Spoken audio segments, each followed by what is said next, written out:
Review of కరా Telugu dub movie. కరా అంటే అది ఏదో అనుకోకండి, అది మన హీరో పూర్తి పేరు కరుపు స్వామి. మీరు 2023లో వచ్చిన శరత్ కుమార్ గారి థ్రిల్లర్ ఫిలిం పోర్తొలిలు చూసారా? దాన్ని డైరెక్ట్ చేసిన విఘ్నేష్ రాజాని ఈ మూవీకి డైరెక్టర్. అసలు ఈ రోజు ఈ సినిమా రిలీజ్ అవుతుందని చాలామందికి తెలిసి ఉండదు.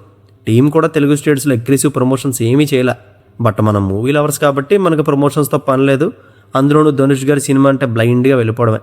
నేనైతే ఈ మూవీ ట్రైలర్ కూడా చూడలే, కానీ ఒక బ్యాంక్ రాబరీకి సంబంధించిన స్టోరీ అని మాత్రం తెలుసు. సో మూవీ అయితే చూశాను. మరి నాకు ఎలా అనిపించిందంటే పర్లేదు, వన్ టైం వాచబుల్ అనొచ్చు. యాక్చువల్గా దీని ఫస్ట్ హాఫ్ చూసి ధనుష్ ఒక హిట్ కొట్టబోతున్నారని బలంగా ఫిక్స్ అయిపోయాను.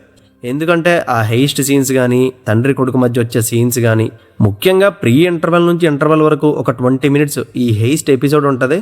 హార్ట్ అలా చేతిలో పెట్టుకుని చూస్తాం, ఎడ్జ్ ఆఫ్ ది సీట్ అంటారు కదా, ఆ ఎక్స్పీరియన్స్ చేస్తారు మీరు. నెక్స్ట్ ఏం జరుగుద్ది, ఇప్పుడు మన హీరో దొరికిపోతాడా, దొరికితే పరిస్థితి ఏంటి, ఇలాంటి క్వశ్చన్స్ అన్నీ మైండ్లో అలా రన్ అవుతూనే ఉంటాయి. అండ్ ఆ హెయిస్ట్ చేయడం వెనకున్న మోటివ్ కూడా చాలా హిట్టింగ్ అనిపిస్తుంది. అదంత గట్టిగా తగలడం వల్లే ఈ హెయిస్ట్లోకి మనం కూడా పార్ట్ అయిపోతాం. ఇలా ఫస్ట్ హాఫ్ వరకు నాకు ఏ కంప్లైంట్స్ లేవు, కానీ సెకండ్ హాఫ్లోనే చాలా ప్రాబ్లమ్స్ వచ్చేసాయి. అతిపెద్ద డ్రాబ్యాక్ అంటే రన్ టైమే.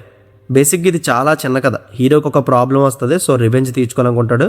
ఆ రివెంజ్ని చంపడం లాంటి రొటీన్ రియాక్షన్లా కాకుండా హెయిస్ట్ చేద్దాం అనుకుంటాడు. చివరికి దొరికాడా, తన వర్క్ కంప్లీట్ అయిందా అనేదే కథ. కానీ దీన్ని 2 hours 40 minutes లాగారు. మెయిన్లీ లాస్ట్ 30 minutes అయితే చాలా బలంగా ఎమోషనలైజ్ చేద్దాం అనుకున్నారు. బట్ అదంత వర్కౌట్ అవ్వకపోయేసరికి బోర్ కొట్టేసింది.